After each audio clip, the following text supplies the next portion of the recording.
Welcome to December, this final month of our year-long theme of living everyday wonder. And we've spent the whole year looking at every major aspect of our lives from like a spiritual perspective, right?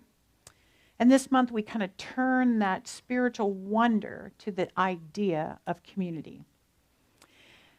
So this lesson is about that. But let me just say this. If your neighbor starts nodding off, it's so warm in here. So we're on watch duty for each other. If anybody starts snoring, you got to poke each other because it's warm in here. Sorry. So you may or may not know this, but as ministers around the world, we receive some notes about the monthly themes. And we use them to kind of educate ourselves a little bit about what's intended in this theme. And this was so perfect, I want to actually read a little bit of the note. It said, community is the invisible membrane that we all live inside. Community is where we play out our lives on a larger scale, both consciously and unconsciously. It's the first circle and what ultimately creates our larger societal structures, beginning with the family, all the way through to the culture of a country. So let's celebrate December in full awareness of our unique gifts while seeing the gifts of those around us as we enter into a bigger idea of community. So that's what they wrote. And I thought that is a lovely, beautiful introduction to this idea of what we're talking about when we talk about community. So we're going to talk about that.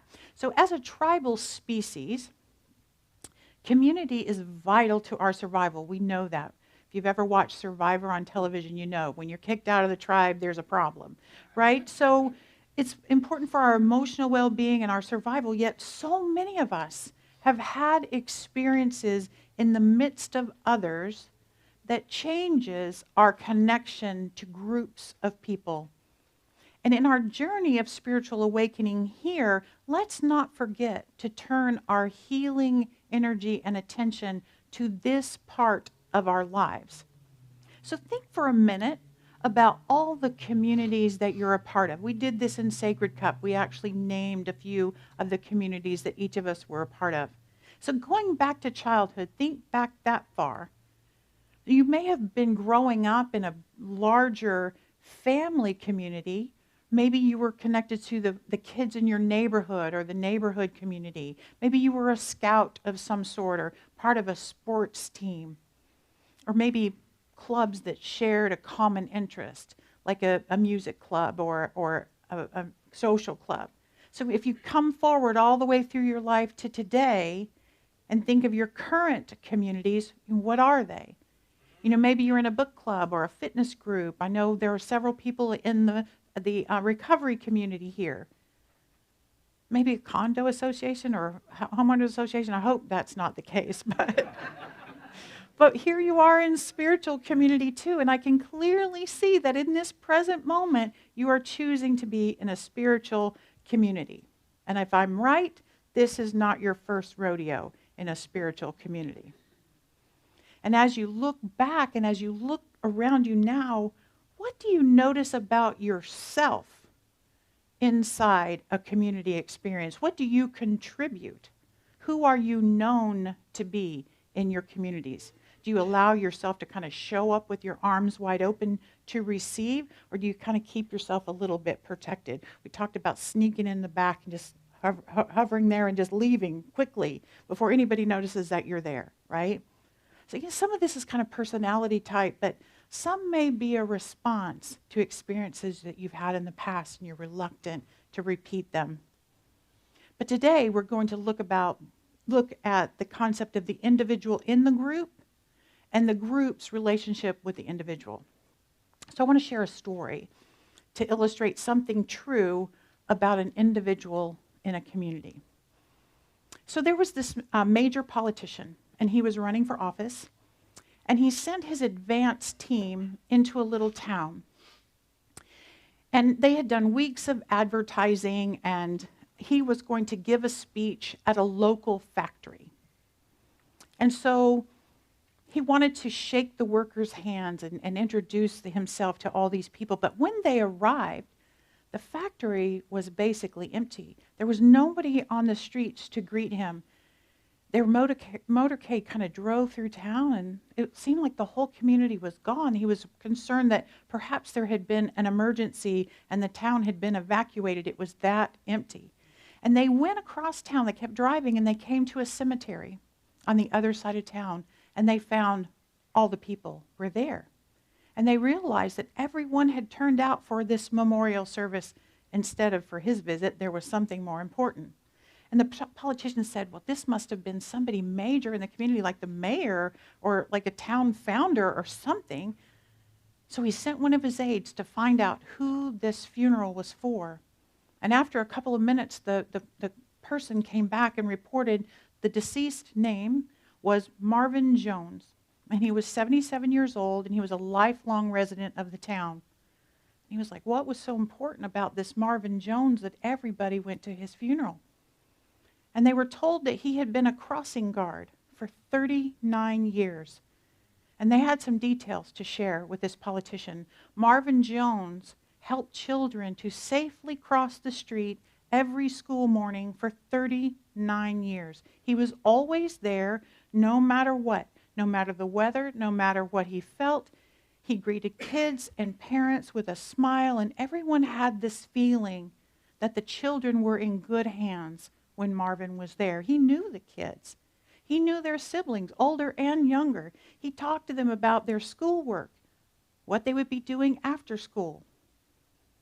He asked about their families. Marvin had never had children of his own. He said they were all his kids. His family was this multi-generational and large group of people that lived in this town. He helped them not only cross the street safely, he helped them grow up. And on this day, an entire community was there to help Marvin cross the street. Marvin was one individual in this town, but he had figured out how to be an integral individual contributor in this community. He knew who he was and what role he could play as his best self. He knew the light inside him was a powerful one. As an individual, he seemed to understand this old Buddhist teaching. The Buddha said, thousands of candles can be lighted from a single candle, and the life of the candle will not be shortened. Happiness never decreases by being shared. So I talk around here a lot about knowing who you are as an individual, always remembering. I always want you to remember that you are a child of spirit and you possess all the qualities of God. You are a bright light. Deep within yourself, you are a light. You are love. Just like Derek's saying, you're golden, you're light, you're love. Within you is peace and tranquility of grace. So underneath everything you think of yourself, your holy truth is harmony and joy and strength.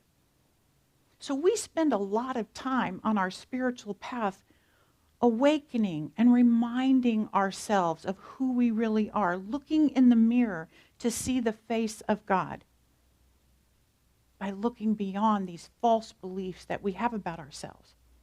We're constantly releasing these things that are not true, and we replace them with beliefs and truths of our magnificent. And as Derek also saying, we're here to remind you of your magnificence. This is all about transforming within what I call our hula hoop. Marvin Jones understood his hula hoop, didn't he? So I always say, for those of you who aren't around here a lot, I always say we're 100% responsible for what's going on inside of our hula hoop, inside of our personal realm. And we do that work. We work on what's going on inside of us.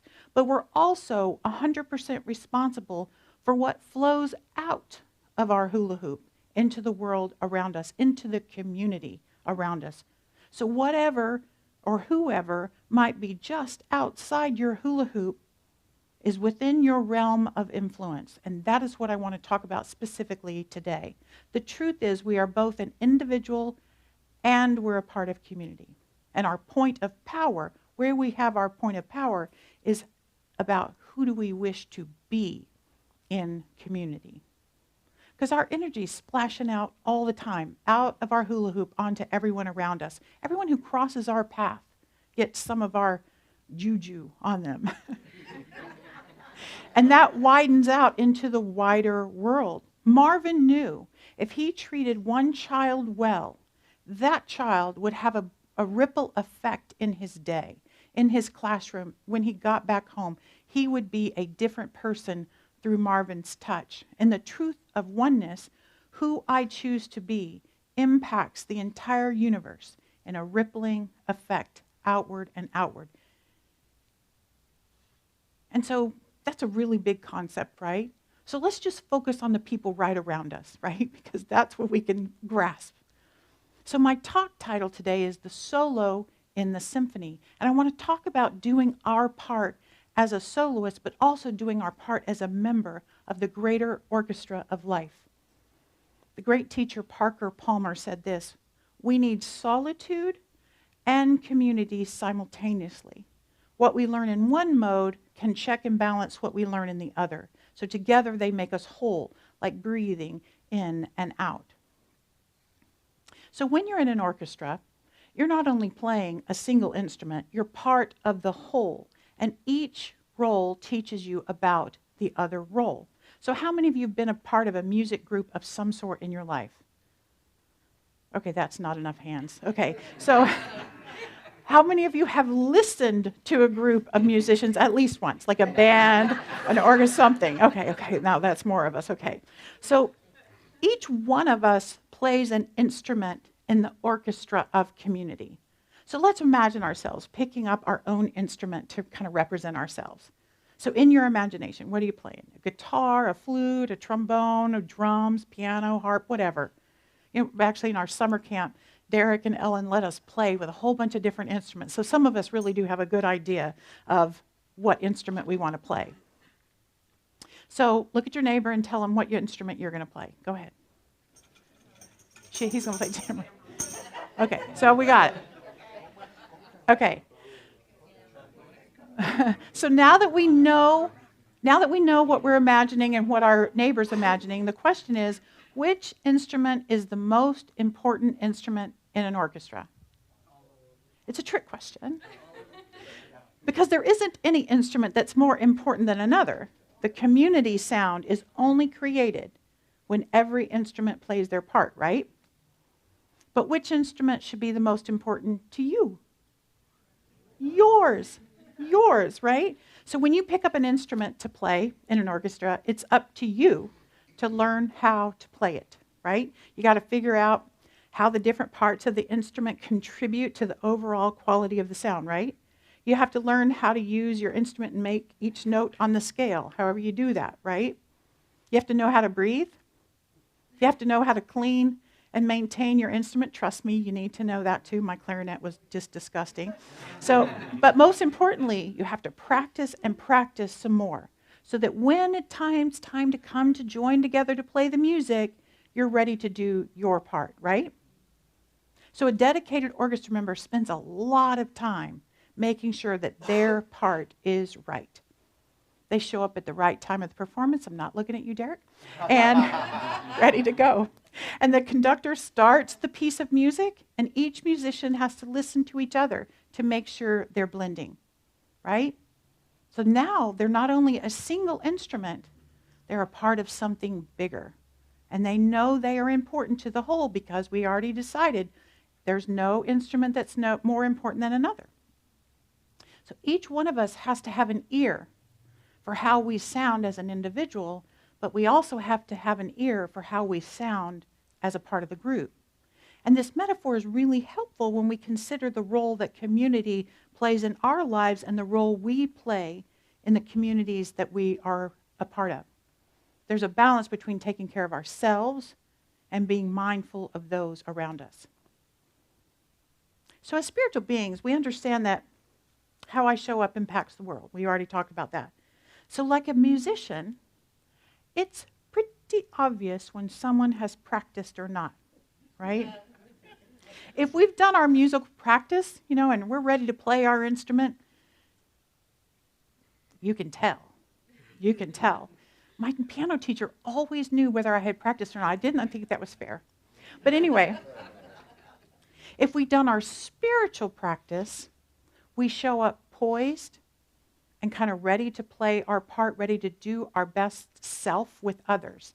And so when someone hits a sour note, we can just kind of stay poised and centered. It's the same, whether you're in community or you're in an orchestra. When you've practiced, you can stay in your wholeness.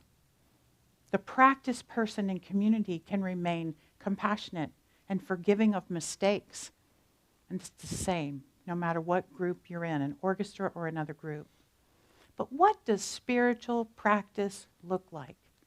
What does spiritual practice look like? Thich Nhat Hanh wrote this: spiritual practice is not just sitting and meditating. Practice is looking, thinking, touching, drinking, eating, and talking. Every act, every breath, and every step can be practiced and help us become what? More ourselves. So knowing our own instrument through practice helps us blend into the oneness orchestra of life. But then, there are times when we are called to play a solo. So in the middle of a symphony, this large piece of music, one instrument steps forward to play an important part of the piece of music, to provide a highlight. If it's a challenging solo, the conductor will pick someone who they know will do the practice, right? They know will take the extra time to prepare for the moment. They will choose someone with the skill particularly necessary for that moment. And that's the same in any community. There will be times when your particular skill, your particular ability will be needed. There will be times when your voice is the only one that can speak to the moment. Times when your level of expertise is called forth in the symphony. We all have gifts to share. We all have talents. So think about Marvin. He must have had some special gifts for his solo moment at the crosswalks every morning and night. His solo was played beautifully. That was his time to shine. That was his time to spread love and light. And he had to prepare himself every day to perform that solo. And he had to play his song even if his world wasn't going right, even if the parents showed up cranky, even if the child was throwing up. It didn't matter. He had to play his solo. He couldn't change whether or not anyone else did their part in the moment. He was there to do his. He was the soloist in the symphony at the crosswalk. So what do we know about Marvin as a soloist? You know the phrase, as within, so without? What that means is we know that if Marvin showed up at the crosswalk as love and light, shining out from himself, what was inside him? Love and light. It also means that the collective experience of that moment at the crosswalk was a reflection of everything going on within each person that was interacting in that moment, as within, so without. So how does this speak to you as a member of this spiritual community? It's pretty clear what Marvin's community was and what they were trying to create. They were trying to create an environment where children got to school safely, right? What about here? What are we doing as a group here? What I feel like we're doing as an orchestra, playing our symphony, we're trying to create a space for individuals to successfully cross the streets, if you will, from fear to love. We're trying to create community experiences where everyone who joins us can enjoy a safe place of acceptance and authenticity. And we want to do that in a consistent and predictable way. We're working to provide a place where we know that God is a benevolent force in the universe, and it's running through every experience that we have. We want to be a place where everyone can learn more about how to powerfully live in a spiritual way. We see the light in everyone, absolutely everyone. There's this statement in the CSL Global Vision that says, we demonstrate the oneness of spirit in everything that we do, knowing that this oneness is inclusive of race, age, ethnicity, culture, history, religion, political affiliation, experience, gender, and sexual orientation. That's in our global vision. So in all of this, we're trying to create a safe place right here. But this safe place of symphony we're trying to create is really something to master. It's not easy. If you've been around here for any amount of time, you know it's not easy to create this note that we feel this morning. Reverend Jim Lockhart wrote this book called Creating the Beloved Community, and he said, safe space in spiritual community is not about eliminating discomfort. It is providing a supportive place where we can experience the inevitable discomfort and deep personal introspection and spiritual growth with support and understanding. It's the same place in a musical community. You're going to have moments of discomfort, but you're going to work on that and put in the extra effort to create something to share. So you are a part of our orchestra, and we're hopefully playing a beautiful symphony together. We blend everything together to create this moment of community. And I know that this is a special place for each one of you. And each solo is part of the symphony of love that we are creating together. And our shared music is the bounty of resources that we enjoy, the wisdom that we learn, the space that we take care of each other in, this healing that we have. That is our music. So my invitation to you is to do your individual practice. Not only to get ready for our solos, but also to contribute more fully to this shared experience. Let's allow Spirit to be the conductor of our orchestra and our solos, because Spirit will always lead us through our discomforts together into harmony. It will always bring out our strengths, actually. So in closing, I want to share Robert Schnee's wisdom. Congregations that risk in love and compassion attract those who seek genuine community. So my prayer is that you seek genuine community and that all of us practice enough to risk love and compassion for everyone who comes in our doors. Practice a lot. Take your solo moments when you have them, because I love hearing them all. Just be yourself. And so it is.